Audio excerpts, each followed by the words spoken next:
دعوت کے کام کرنے والے ساتھیوں کے لیے 6 ایسے جملوں سے بچنا انتہائی ضروری ہے کہ جن میں لفظ غین آتا ہے۔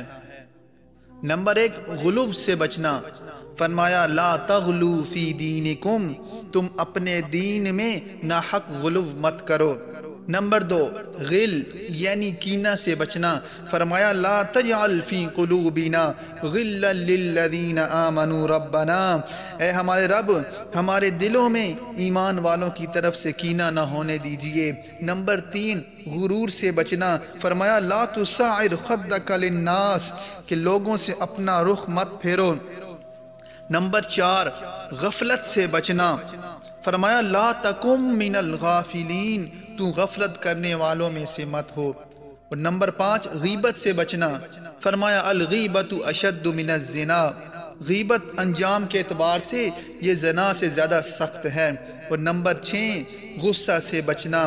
ولو کنت فظا غلیظ القلب، اگر آپ تند خو سخت طبیعت والے ہوتے تو یہ لوگ آپ سے منتشر ہو جاتے، سو آپ ان کو معاف کر دیجئے اور آپ ان کے لیے استغفار کیجئے اور ان سے خاص باتوں میں مشورہ لیتے رہا کیجئے۔ پھر جب آپ رائے پختہ کر لیں تو اللہ پر اعتماد کیجئے۔